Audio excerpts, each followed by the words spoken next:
Bienvenue pour vivre cet instant des paroles de la vie éternelle avec Marc Joseph. Nous sommes aujourd'hui le 9 juillet 2025 et j'ai le bonheur d'être là pour te dire encore que ce jour du 9 juillet 2025 est pour toi un jour de grâce parce que tu détiens dans ta vie la présence de Jésus-Christ. La présence de Jésus-Christ, c'est la présence de la grâce. La présence de Jésus-Christ, c'est la présence de la bénédiction. Là, l'apôtre Paul qui, lui, vivait sous le règne de la malédiction.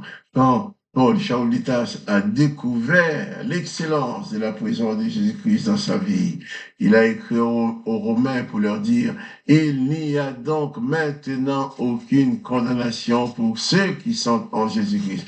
Il n'a pas dit pour tout le monde, mais pour ceux qui sont en Jésus-Christ. Or, toi, tu es en Jésus-Christ. Il n'y a pas de condamnation pour toi. Si tu n'es pas encore en Jésus-Christ, je t'invite à venir à Jésus, à demander à Jésus-Christ de venir prendre place dans ta vie en tant que sauveur et maître, en sorte que ta vie ne se déroule plus sous le règne de la malédiction, mais sous le règne de la grâce et de la bénédiction. Je vais lire ce verset que je voulais lire hier, mais je n'ai pas eu le temps. Matthieu chapitre 11, le verset 11. Jésus parle de Jean-Baptiste. Il dit ceci. Je vais même lire à partir du verset 9. Jésus dit, qu'êtes-vous donc allé voir un prophète? Oui, vous dis-je, plus qu'un prophète. Car Jean-Baptiste est celui dont il est écrit, voici, j'envoie mon messager devant ta face. Et le verset 11, Jésus dit maintenant, je vous le dis en vérité, parmi ceux qui sont nés de femmes, il n'en est point paru de plus grand que Jean-Baptiste.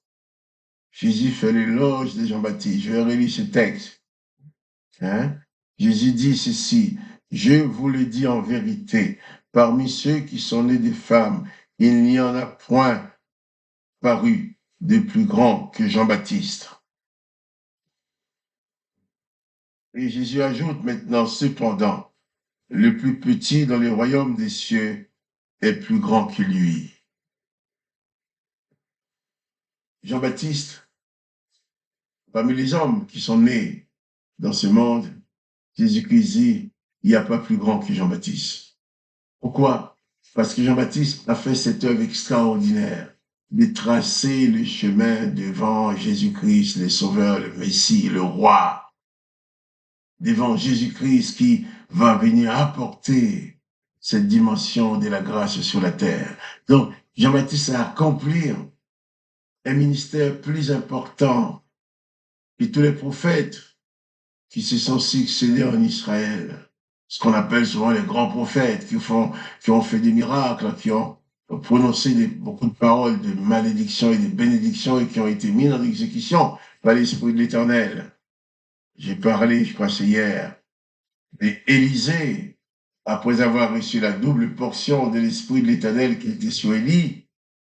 Élisée, le prophète, le grand prophète, n'a pas supporté que les enfants viennent le taquiner en disant « monte chauve, monte chauve ». Eh bien, il les a maudits dans le nom de l'Éternel.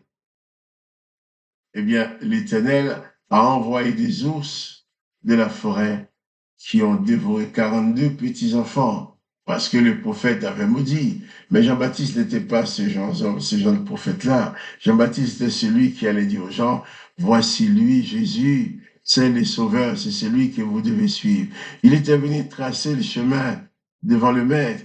Jean-Baptiste était venu tracer les chemins, ouvrir une route pour permettre à la grâce d'accéder dans ce monde. Alors Jésus dit qu'il n'y a pas plus grand que Jean-Baptiste, mais il va lui ceci maintenant. Je vous l'ai dit en vérité, parmi ceux qui sont nés des femmes, il n'y en a point paru de plus grand que Jean. Cependant, le plus petit dans le royaume des cieux est plus grand que lui. Jésus veut montrer que quel que soit ce qu'on peut avoir comme grandeur dans ce monde, ça ne peut en aucun cas être comparé à quoi que ce soit dans le ciel. Ça ne peut absolument pas être comparé à quoi que ce soit dans le royaume de Dieu, à l'endroit où Jésus-Christ est en train de te préparer une place. Il dit, parmi tous les gens qui sont nés sur la terre, il n'y a pas de plus grand que Jean-Baptiste. Mais par contre, si on se transpose dans le royaume du Père, là où Jésus est en train de te préparer une place, c'est lui qu'on considérera comme le plus petit dans le royaume, est déjà plus grand que Jean-Baptiste. C'est pour dire que Jésus-Christ est venu nous apporter la grâce, nous apporter le don du Père et en même temps nous ouvrir la porte de la vie éternelle, nous ouvrir la possibilité d'être assis avec lui dans le royaume de Dieu. Et il dit, eh bien, quelle que soit la place que tu peux avoir dans ce monde, il n'y a rien qu'on peut comparer à ta position dans le ciel en Jésus-Christ. Jean-Baptiste, le plus grand de tous les hommes terrestres, mais sera toujours plus petit, comme le la moindre personne. C'est lui qui sera considéré le moins important dans le royaume de Dieu, sera beaucoup plus grand que Jean-Baptiste. Cependant, le plus petit dans le royaume des cieux est plus grand que Jean-Baptiste. Tout ça, Jésus dit tout cela, c'est pour te donner un aperçu de ce qui t'attend, un aperçu de ce qu'il a préparé pour toi, un aperçu de ce qu'il va faire pour toi, un aperçu de sa grâce pour toi, pour te dire, eh bien, même s'il y a des grands hommes sur la terre, il ne faut pas les envier. Il ne faut pas les envier. Tu vois des grands hommes, des grandes femmes, des gens qui sont dans des positions où tout le monde les applaudit, ce sont des stars, mon cher, les gens aiment pas, tout le monde parle d'eux, mais laissez faire. Mais toi, il faut toujours visualiser la place que Jésus est en train de te préparer dans le royaume de son Père. Car il dit, le plus petit dans le royaume des cieux est plus grand que Jean-Baptiste. Et pourtant, sur la terre, il n'y a pas plus grand que lui. Donc, comprends bien que Jésus veut t'amener dans une dimension nettement supérieure qui n'est pas comparable à ce que tu peux avoir dans le monde. Voilà pourquoi il est important pour toi et pour moi de rester fidèlement et constamment attachés à Jésus-Christ, de ne jamais oublier que le Seigneur Jésus-Christ demeure dans ta vie, qu'il est avec toi tous les jours, il dit jusqu'à la fin du monde. Mais autant que le monde existe pour toi, Jésus est avec toi. Alors, ne sois plus troublé, ne sois plus déprimé, découragé. Élève ton âme vers Jésus-Christ.